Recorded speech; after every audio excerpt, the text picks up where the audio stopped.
ಈಗ ಈ ಜಮೀನು ವಿಚಾರವಾಗಿ ಮಲ್ಲಯ್ಯ ಕುಟುಂಬಸ್ಥರು ಏನ್ ಹೇಳಿದ್ರು ಅನ್ನೋದನ್ನ ನೋಡಿದ್ರಿ ಬ್ರೇಕ್ಗಿಂತ ಮುಂಚೆ. ಈಗ ಬಿಜೆಪಿಯ ನಿಯೋಗ ಮಲ್ಲಯ್ಯ ಕುಟುಂಬಸ್ಥರನ್ನ ಭೇಟಿ ಮಾಡಿದ್ದಾರೆ. ಮೈಸೂರಿನ ಗಾಂಧಿನಗರದಲ್ಲಿ ಮಲ್ಲಯ್ಯ ಅವರ ಮನೆ ಇದೆ.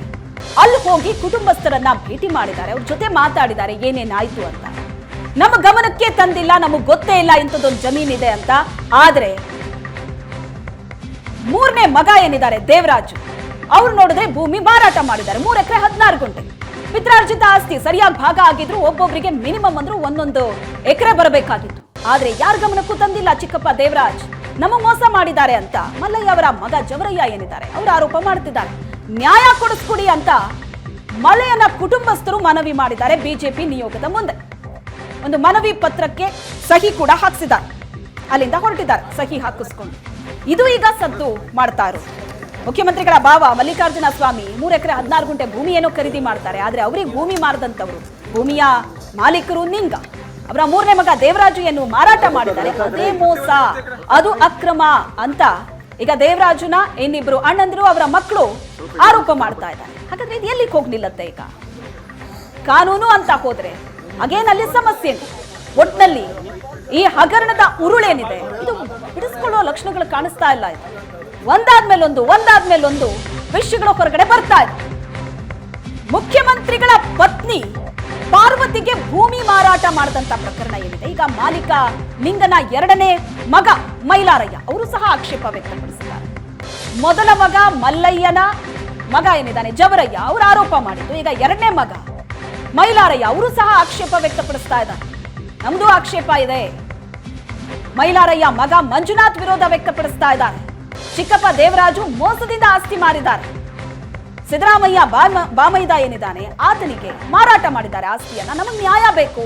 ಪಿತ್ರಾರ್ಜಿತ ಆಸ್ತಿ ಅದು.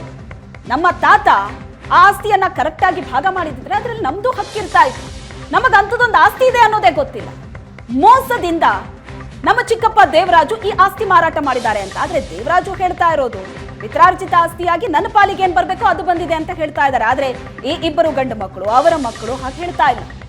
ನಮ್ಮ ಗಮನಕ್ಕೆ ತಂದಿಲ್ಲ ಈ ಆಸ್ತಿ ಮಾರಾಟ ಆಗಿದೆ. ಈಗ ಇಂಥವರು ಮುಖ್ಯಮಂತ್ರಿಗಳ ಭಾವನೆಗೆ ಮಾರಾಟ ಮಾಡಿದ್ದಾರೆ ಅನ್ನೋ ವಿಷಯ ನಮಗೆ ಟಿವಿ ಮೂಲಕ ಕಿವಿಗೆ ಬಿದ್ದಾಗಲೇ ನಾವು ವಿಚಾರಿಸಿದ್ದು. ಆಗ ನಮಗೆ ಗೊತ್ತಾಗಿದ್ದು ಇದು ನಮ್ಮ ಪಿತ್ರಾರ್ಜಿತ ಆಸ್ತಿ, ನಮ್ಮ ಗಮನಕ್ಕೆ ತಂದಿಲ್ಲ ಇದು ಅಂತ.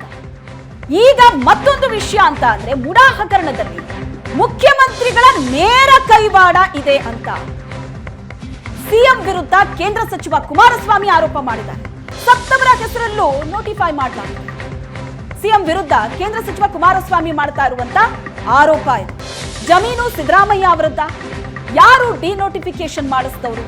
1992ರಲ್ಲಿ ಪ್ರಿಲಿಮಿನರಿ ನೋಟಿಫಿಕೇಶನ್ ಆಗಿದೆ. 1998ರಲ್ಲಿ ಸತ್ತಿರೋರ ಹೆಸರಲ್ಲಿ ಡಿನೋಟಿಫೈ ಮಾಡಲಾಗಿದೆ. ಏನ್ ನಡೀತಾ ಇದೆ? ಸಿಎಂ ವಿರುದ್ಧ ಕೇಂದ್ರ ಸಚಿವರು ನೇರವಾದಂತ ಆರೋಪ ಮಾಡಿದ್ದಾರೆ. ಈ ಒಂದು ಹಗರಣದ ವಿಚಾರವಾಗಿ ನೋಡಕ್ ಹೋದ್ರೆ ಒಂದಾದ್ಮೇಲೊಂದು ವಿಷಯಗಳು ಹೊರಗಡೆ ಬರ್ತಾ ಇದೆ. ಈಗ ಕುಮಾರಸ್ವಾಮಿ ಅವರು ಏನ್ ಹೇಳಿದ್ದಾರೆ ನೋಡೋಣ. ಮೂಡ ಹಗರಣದಲ್ಲಿ ಸಿದ್ದರಾಮಯ್ಯನವ್ರದೇ ಪಾತ್ರ. ಮೂಡ ಹಗರಣದಲ್ಲಿ ಜಮೀನವ್ರದ 1992ರಲ್ಲಿ ಪ್ರಿಲಿಮಿನರಿ ನೋಟಿಫಿಕೇಶನ್ ಆಗಿರೋದು. 93ನಲ್ಲಿ ಪೋತಿ ಖಾತೆ ಆಗೋಗಿದೆ. ನಿಂಗ ಉರುಫ್ ಜವರ ಅವ್ರ ಬದುಕೇ ಇಲ್ಲ. ಪೋತಿ ಖಾತೆ ಅವ್ರ ಮಗನ ಹೆಸರಿಗಾಗಿದೆ 93ರಲ್ಲಿ. 98ರಲ್ಲಿ ನಿಂಗನ ಹೆಸರಿನಲ್ಲಿ ಸತ್ತಿರನ ಹೆಸರಿನಲ್ಲಿ ಡಿನೋಟಿಫಿಕೇಶನ್ ಮಾಡೋಕ್ಕಾಯ್ತದ? ಯಾರು ಡಿನೋಟಿಫಿಕೇಶನ್ ಮಾಡಿಸ್ತಾರೋ? ಇಲ್ಲಿರತಕ್ಕಂಥ ಪ್ರಶ್ನೆ. ಕೇಂದ್ರ ಸಚಿವ ಕುಮಾರಸ್ವಾಮಿ ಅವರು ನೇರವಾದ ಆರೋಪ ಮಾಡ್ತಾ ಇದ್ದಾರೆ ಈಗ ಸಿದ್ದರಾಮಯ್ಯನವರ ಮೇಲೆ. ಮೊನ್ನೆ ಅಷ್ಟೇ ಇಲ್ಲಿ ಜಮೀನು ಕೊಟ್ಟವ್ರು ಯಾರೋ, ಪರಿಹಾರ ಇಸ್ಕೊಂಡವ್ರು ಯಾರೋ, ಆ ಸುದ್ದಿಯನ್ನ ಕೂಡ ನಾವು ನೋಡಿದ್ವಿ 1 ಗಂಟೆಲಿ.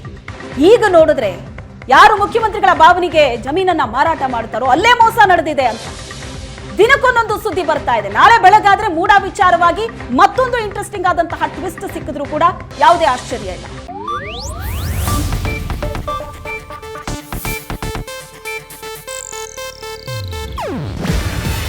ಇದು ಏಷ್ಯಾನೆಟ್ ನ್ಯೂಸ್ ನೆಟ್ವರ್ಕ್ ಪ್ರಸ್ತುತಿ. ನೀವು ನೋಡ್ತಿದ್ದೀರಾ ಏಷ್ಯಾನೆಟ್ ಸುವರ್ಣ ನ್ಯೂಸ್.